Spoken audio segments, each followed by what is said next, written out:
আগের এপিসোডে double decker living root bridge, rainbow waterfall আর ব্লু লাগুনে অনেক অ্যাডভেঞ্চারের পর আজ যাব এশিয়ার ক্লিনেস্ট ভিলেজ মলেলং আর ব্যালেন্সিং রক দেখতে, আর ভীষণ পপুলার দকি নদীতে বোট রাইড এক্সপিরিয়েন্স করতে।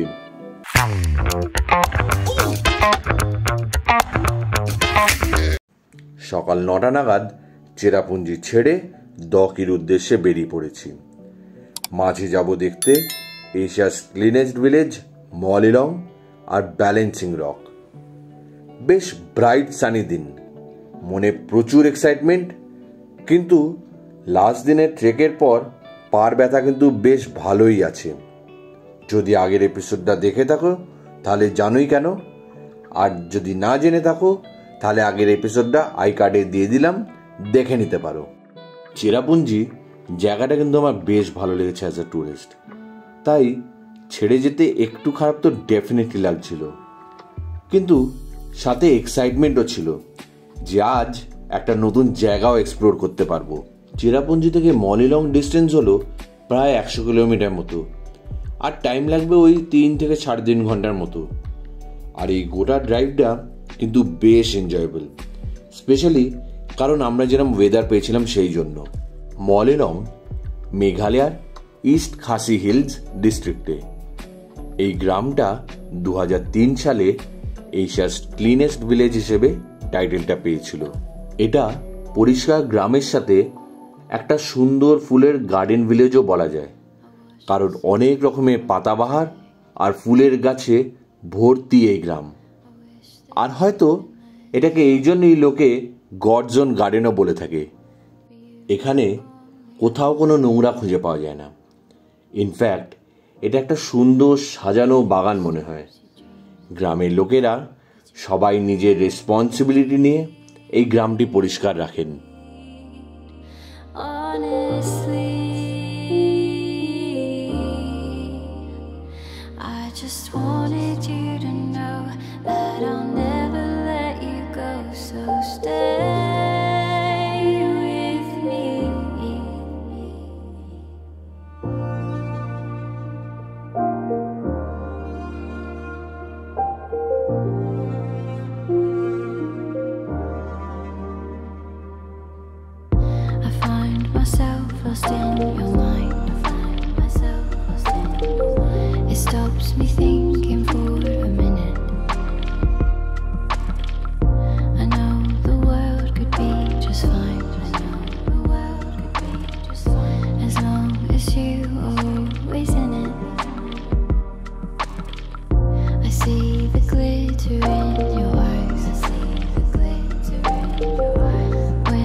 এখানে এরকম বাঁশ দিয়ে একটু হাইটে মাচা টাইপের করা আছে দু এক জায়গায়, ওই খানিকটা ওয়াচ টাওয়ারের মতো আর কি।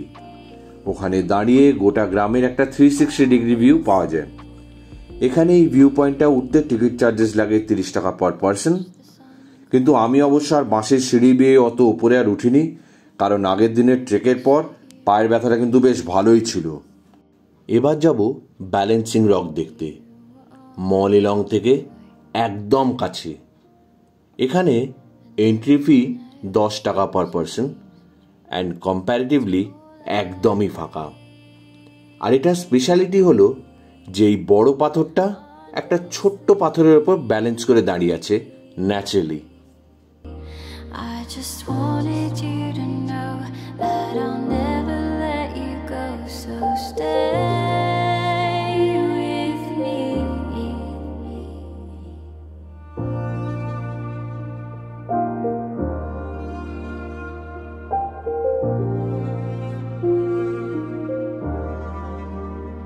এবার যাব দকিতে। আর যেহেতু এটা বাংলাদেশ বর্ডারের একদম সাথেই, তাই একটা জায়গায় দাঁড়ালাম যেখান থেকে বাংলাদেশ বর্ডার আর উমগত নদীর একটা টপ ভিউ পাওয়া যায়।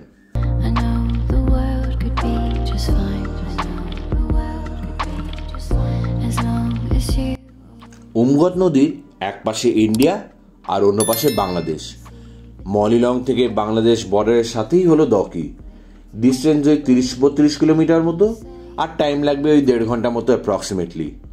কিন্তু আমরা আবার রাস্তা প্রচণ্ড খারাপ পেয়েছিলাম, সাথে প্রচুর ট্রাফিকও ছিল।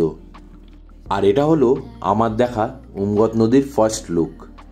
যেমনটা ইন্টারনেটে দেখেছিলাম তার থেকেও সুন্দর এই উমগত নদী।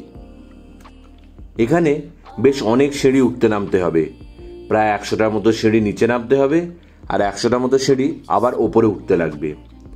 আর আমরা যে বোট রাইডটা নিয়েছিলাম সেটার চার্জেস হলো 1000 টাকা 1 ঘন্টা রাইডের জন্য। আর এই বোটগুলোয় ম্যাক্সিমাম 3 জন উঠতে পারে, বোট চালককে বাদ দিয়ে। এখানে অনেক লোকাল লোকেই মাছ ধরছে, কারণ এখানে মাছ ধরা, মাছ কেনা বেচা আর মাছ খাওয়া সবগুলোই খুব ভালোভাবে হয়। এখানে আসার বেস্ট টাইম হলো একদম আর্লি মর্নিং, আর না হলে একদম বিকেলে গোল্ডেন আওয়ারে।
ওইদিকে যে জায়গাটা দেখা যাচ্ছে ওই সাইডটাই বাংলাদেশ বর্ডার। ওই পাশে নেমেও একটা ছোট্ট স্টপ দেওয়া যায়, কিন্তু আমরা নামিনি, কারণ ওই আবার বোট থেকে ওঠানামা করতে হবে তাই। আর নিচ থেকে যে সাসপেনশন ব্রিজটা দেখা যাচ্ছিল সেটা একরকম ইন্ডিয়া আর বাংলাদেশের ইন্টারন্যাশনাল ট্রেড রুট। আর এটার ওপর দিয়েই আমরা এখন যাচ্ছি আমাদের হোটেলের দিকে। বিকেল গড়িয়ে এখন সন্ধে হয়ে এসেছে, সূর্য প্রায় ডুবে গেছে, আর আমরা যাচ্ছি আমাদের আজকের স্টে হোটেল বিটেল নাট। এখানেও আজ আমাদের একটা মিস অ্যাডভেঞ্চার হয়েছে, যেখানে আমাদের হোটেল রুম একদম নিচের তলায়। আর তার মানে আমাদের স্পেশালি মার বাবাকে প্রচুর সিঁড়ি নিচে নামতে হবে। এটাই আজকের একটা বাজে এক্সপিরিয়েন্স, কিন্তু কথাতেই আছে সব ভালো যার শেষ ভালো। আর তাই আমাদের স্টেটা কিন্তু এন্ড অফ দ্য ডে ভালোই ছিল। আর এই পজিটিভ নোটেই আজকের এপিসোডটা শেষ করছি। দেখা হবে পরের একটা ব্লগে।